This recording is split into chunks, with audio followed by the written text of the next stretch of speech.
Welcome to the Happy in the Mess podcast. We are your hosts, Marlena, Sherry, and Matthew. We are therapists and coaches, and we want to share our own stories with you, as well as the wisdom, insights, and tips we've learned along the way. Thanks for tuning in to this episode. Welcome to the Happy in the Mess podcast. Thank you to those of you who join us each week and have sent in comments, have liked our podcast, have subscribed in whatever format you watch it or listen to it in. If one of our episodes might help someone else, please feel free to share it with them. We love being able to offer help to those in need. It's why we do this podcast.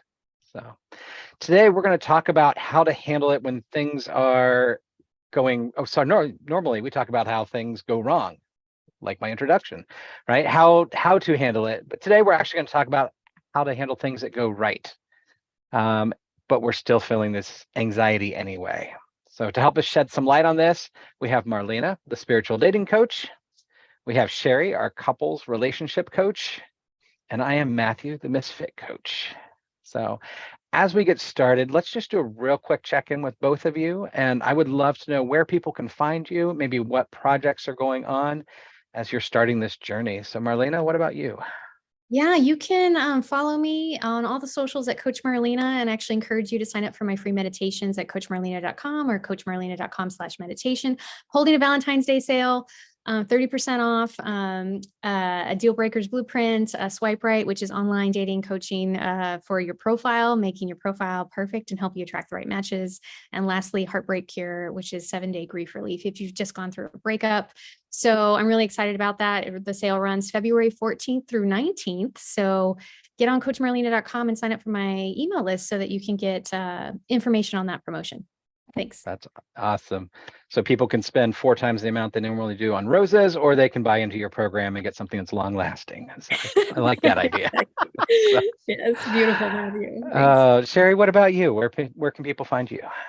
Well, the most straightforward way is at sherrytimko.com, but you also can find me on all the socials, either by my name or by Synergy Coaching. I am doing a post-Valentine's Day launch where I am hopefully going to help all those who didn't have a very good Valentine's Day with their spouse. And I'm going to launch the married dating program that I have, which helps couples who are stuck in ruts to shift that by going on some structured dates.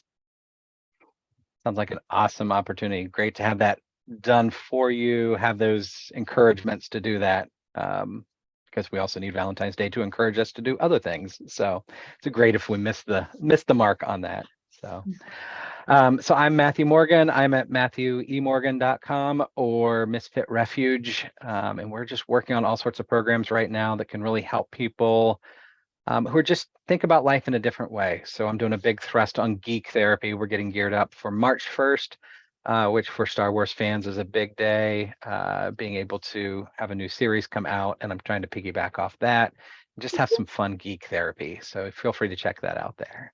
Awesome. That sounds really fun. Thank you. So, all right. So, we were talking about throwing around titles and this idea of being unhappy and not a mess. We talked about, throwing around, waiting for the shoe to drop.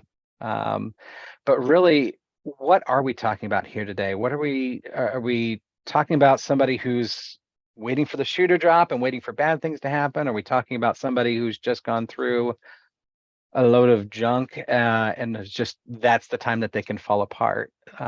So what does it mean for both of you as we start this topic? And I want to throw maybe to Sherry first, if you're okay.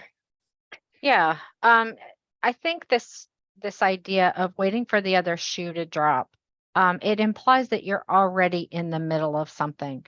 But I think a lot of us have had enough bad things or hard things that have happened in our lives that when things are good, we know that something is going to come and disrupt that. So we are like looking for the signs so that we can be prepared before we lose that calm, before we lose that happy. But the problem with that is it takes us out of the present.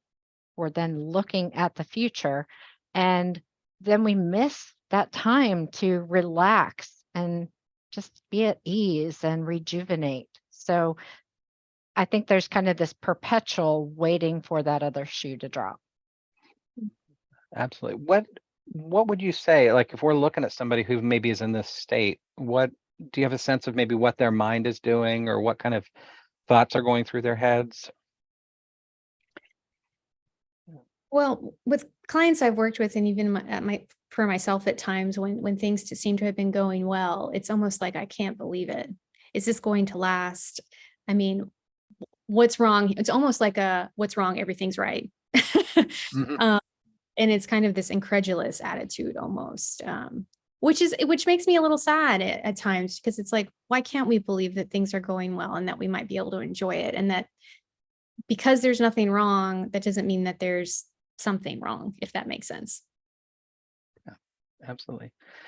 Is this something we see is this a lot of people? And I know we maybe have a different subset of the population that we work with, but maybe how prevalent do we see this in our world? I think with married couples, especially if they have kids, there is always something going on. And in my family, there are 5 of us, and one person has some crisis going on, or something that they're wrestling with, or something that they're learning at any given time. In fact, when my kids were very little, this used to apply to sleep. It applies just as easily to everything else. But it was like they would trade off who was up at night so that they would actually be getting sleep. But as the primary person who got up at night, I would get no sleep because I was the one who was like responding to that every night. It was just a different kid. So I think that it's very hard to find those calm spaces at Mm. certain stages of life. I Definitely, mean, definitely. I think just simply because when people often seek us out in coaching or in therapy, that usually people come because they're in a crisis or they're dealing with some problem they need extra help with.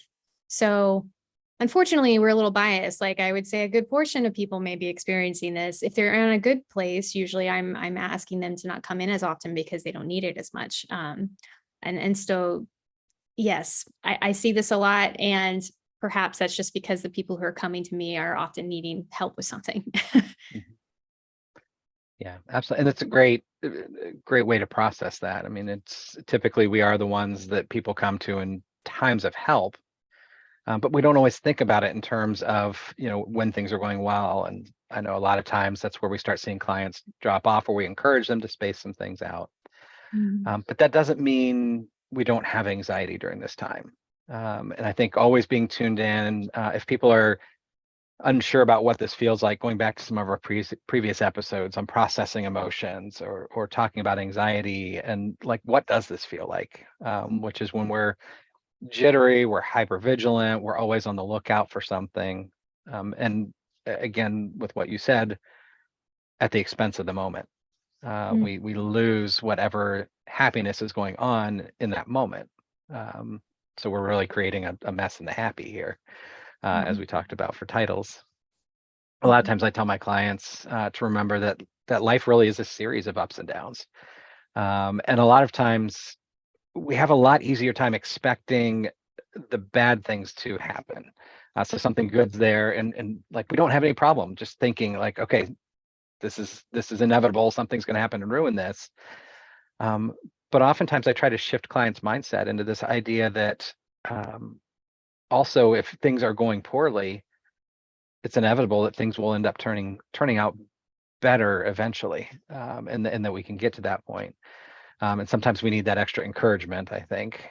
Mhm. So Well, what? Go this ahead. reminds me of that old Chinese proverb, that I often would share in dialectical behavior therapy skills group, which is, you know, to your point, Matthew, things don't stay the same. So that proverb of, the farmer has a horse and the horse runs off and he thinks, oh, how terrible. And the neighbors think, oh, how terrible. But he says, we shall see. And then the horse comes back and it's pregnant and now he has 2 horses.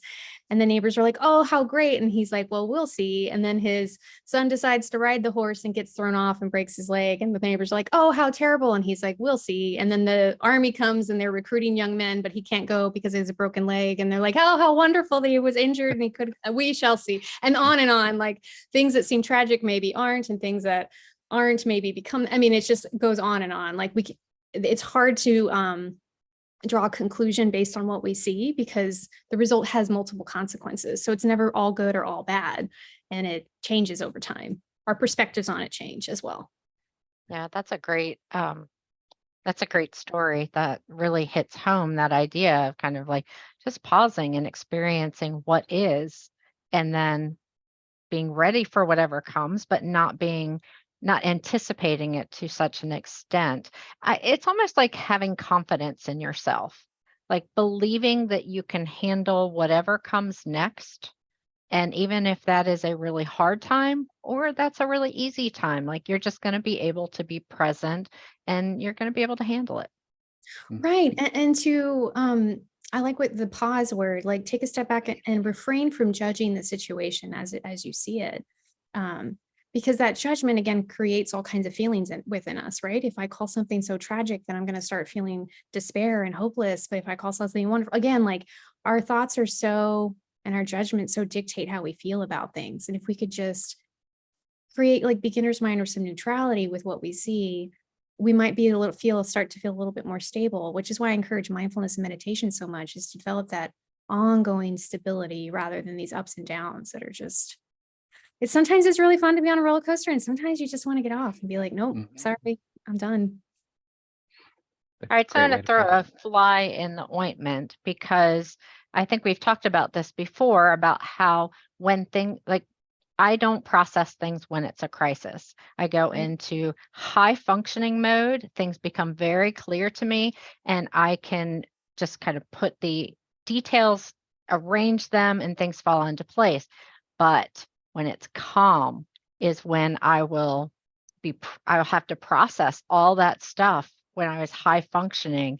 And so even last week I was really upset about something that I can't even remember right now.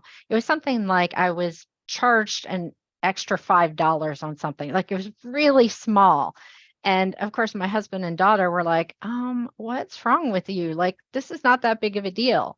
What I'm sure it is I was processing stuff that I hadn't been able to process because everyone else was in crisis. And Mhm. it took me getting to that calm space. So I think sometimes that unhappy in the not mess is we didn't deal with the stuff in real time. Amen, Sherry. I see Mhm. this a lot with clients, like where they fall apart, not during the crisis because they can't. They have to keep it together and function hard. And then when everything is okay, that's when they get, and they wonder, they're like, why now? And it's like, oh, it's because you have the space now, which is why also like meditation can feel anxiety producing, is because you're finally beginning to process and clear out. It's like a purge, like what's been stored up. That's why it doesn't feel super comfortable sometimes at first, is that you're inducing the calm so you can deal with the feelings and then eventually move on through. Absolutely.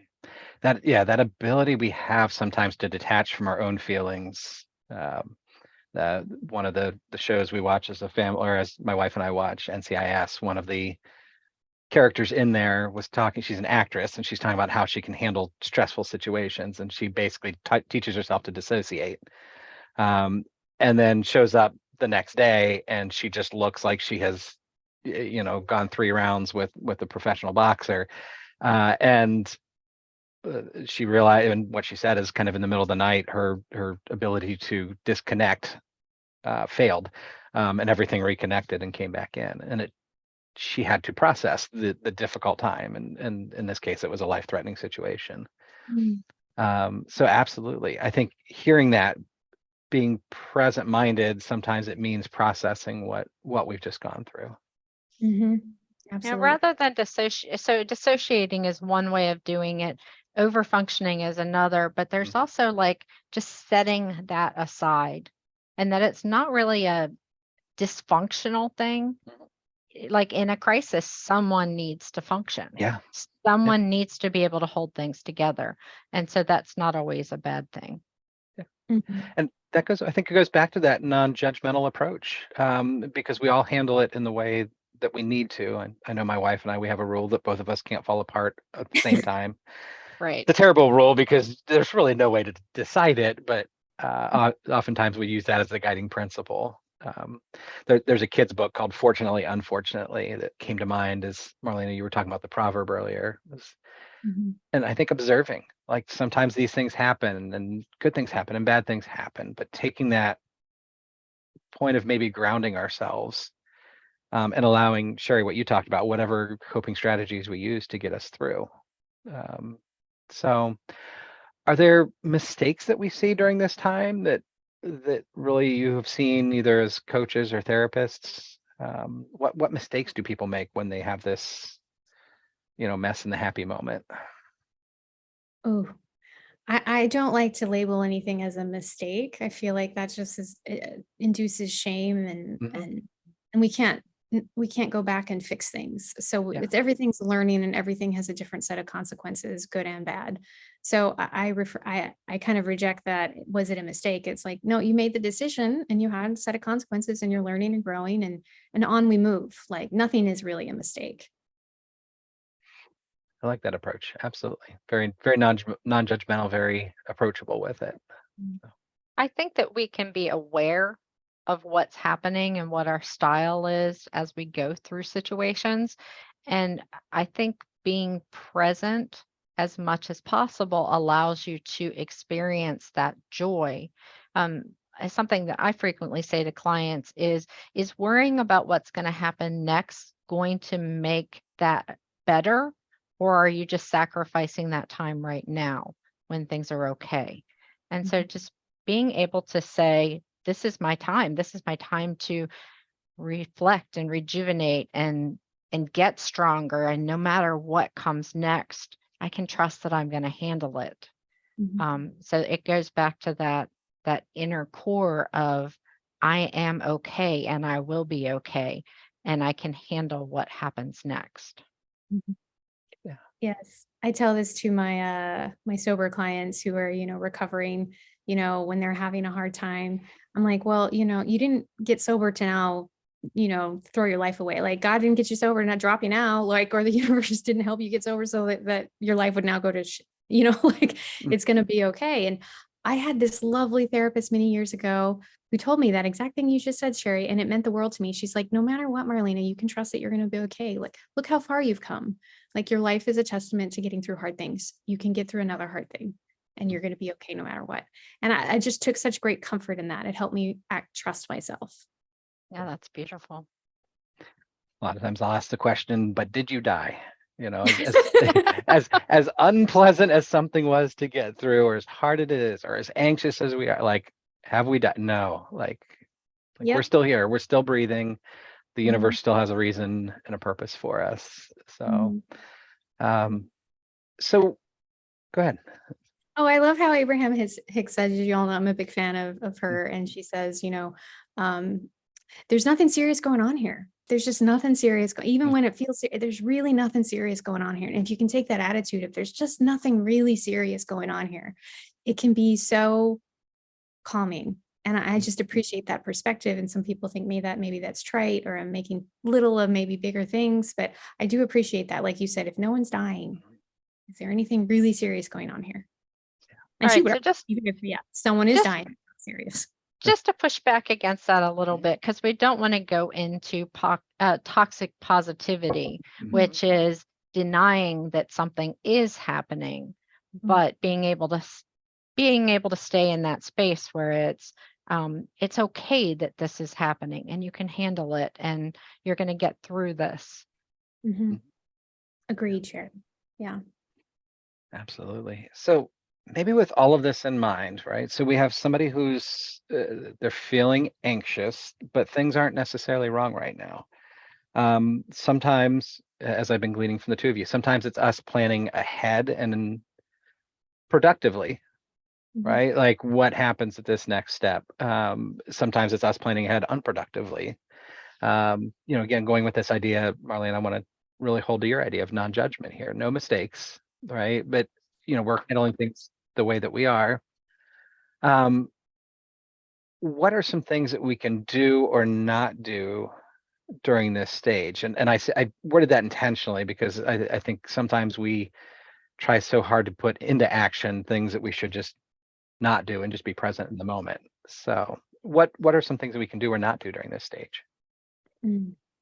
There is a equalizing experience that I had years ago. My husband and daughter were very, very sick in an overlapping time period.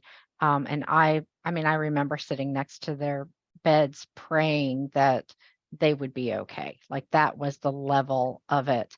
Mm. And throughout my life, I have frequently compared where I am now with that time period. And even if things were hard, I was able to say, but it wasn't that. Like I already lived through that. And this, while it is a hassle and I don't like it, it's not that. So I think that has helped me embrace those calmer, happier times when I can compare those the current time and that time and really understand that it's okay. Like I am okay and it will be okay. I like that, Sherry, kind of using that really, really tough moment as the barometer. Nothing is going to be that bad. Probably not. And to have some perspective on it. So it's perspective check, essentially.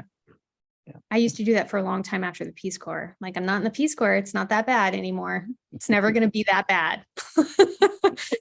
If I can get through the Peace Corps, I can do just about anything. It used to be my mantra. And some of us are in it together. Like, it's not that. It's okay. Today's okay. But, and I really hear that, again, checking in with our feelings. Our feelings are saying something is bad, it's big, it's scary. And we're not trying to judge them. We're just trying to say, hey, it does feel this way, but is it this way? We're testing the truth of it. And really giving ourselves space to hold in that moment. So Yeah, hold up those feelings against the facts to see what those emotions are trying to tell you. Yes. And I think the feelings can be indicators sometimes of what to do and what not to do. And oftentimes when something feels urgent, it's usually not. And I encourage my clients not to take action when something feels really urgent. Because if no one's dying, it's probably not urgent. And acting from a place of anxiety or urgency is usually not going to net you the results you want. So if you can just take a moment, stop, observe, pause, breathe, and then make a decision from a calmer place, then it's more likely to be a more an aligned decision with what you want and who you are, rather than acting out of franticness or panic. That is so wise. I feel like It's we should put that on loop because that is brilliant. Yeah, it is, and it's talking about it seems like a very simple concept, but having we've all three been there, and probably in sometimes very recently where things do feel urgent, and we're up against financial deadlines or other emotional stresses or health stresses, and it can be really hard to hold that really fine line. I'm maybe as we're closing up here, do either of you have tips or tricks from personal or professional life to really hold in that balance of that anxiety and the wellness kind of thing? Well, for better or for worse, I mean, I use meditation, but I have like confidants in my life who I run my ideas by, especially if something feels urgent. I usually run by it and they'll be like, no, you don't need to do that. That's not necessary at this moment. Can you like eat some dinner and meditate some more and then sleep on it, see how you feel in the morning about that. And oftentimes it changes. Yeah. I think we live in such an urgent world that even when we're not in a personal crisis, there's all these voices that are saying, you need to make a decision. You need to get to this. This is falling apart. Why isn't this working? And so I know I often will respond to that level of urgency. So one of the tricks that I use is to set something aside. I'll go and do something else and just let that sit there. And if that still feels compelling, if that still feels urgent, then I will come back and revisit it. But being able to say, what is the most important thing in this picture right now? And so if it's a calm time, being able to say the most important thing right now is connecting with the people around me, or taking this pause to learn something or grow in some way that I know that I'll need in the future. Mhm. I love that. Yeah, absolutely. Those are great words of wisdom, and I appreciate the authenticity from both of you of, this is not just something we teach in counseling and coaching, but it's something we have to put in practice continually. And a lot of times something like that can bring up some vulnerability. It can bring up how we feel inside, because we're real. We are human beings who have to deal with all these same situations. One of the things that jumped to mind as you were talking, there's a story in the Bible of Elijah who's going through this really, really rough time, and everything is just falling apart. And he's like, "Oh, I'm just this is horrible. I'm going to die." And really, the messengers of God just kind of say, "Hey, eat something and take a nap." And I love it because it's just this beautiful. Like, you expect this grand theological entrance, and it's just like, just give it a moment. It's not as serious as you think it is, kind of thing. And it's all going to work out. So. Yeah, that goes back to those basic needs. Make sure your basic needs are met before you make an urgent choice. Amen to that. Yeah. Yep. Basics are so important. Eating, sleeping, nutrition, basics, getting outside, moving your body. Yep. And that's when we're talking about the wellness, really, that's to me, as I'm listening, that's one of the things we really should be doing is, when things are going well, when we're not in crisis, really doubling down and making sure our self-care is still doing good. And we're reinforcing that so that we have the energy when the next shoe drops, or when the next part of the storm really comes in. So, Exactly. yep. So speaking of vulnerability, we were talking about that earlier, and this idea of Brene Brown uses this term, and I know many others do too, but a vulnerability hangover. So when we have kind of had these moments where everything just pours out, and like we feel emotionally the hangover feeling, right? Right? Like, I can't believe I did this. I feel like garbage. And I think we're going to make that our next episode. So if people are struggling with that as we've been talking, I want to make sure they're tuning into the next one, making sure they're subscribing. So if you've enjoyed this, if you've enjoyed what these wonderful ladies have given us, then make sure you like, you share, you subscribe. We're here to help, and always feel free to ask. If you have questions, if you want to delve into something more deeply that we've glossed over. We don't always know what people are asking, so feel free to send those comments in whatever format you're using the show, whether it's commenting on YouTube or emailing or connecting with us on social media. So Marlena, Sherry, I appreciate both of you. Any last minute take home calls here? Anything that you want to make sure that people are knowing about you or knowing what they need to do in these scenarios? I know this is something I say a lot at the end of sessions. It is just do the best you can. You're not expected to be perfect. Just give it your best and then move forward. I'll second what Sherry said and just say I'm really looking forward to our next episode on vulnerability hangovers, since we've all experienced that. Looking forward to that. Yeah, me too. Absolutely. So a lot of times I will, in these scenarios, make sure I'm looking at my tattoo, which is written in here, and it's the line, "It is well with my soul," and just remembering that even in the midst of chaos or in the midst of calmness, it's always well with us. So even if it doesn't always feel that way. So, all right. Well, thank you both. Sherry, sherrytimco.com, Marlena, coachmarlena.com, right? And I'm at Matthew E. Morgan or misfitrefuge.com. Thank you all for joining us. And we can't wait to see you on the next episode of Happy in the Mess.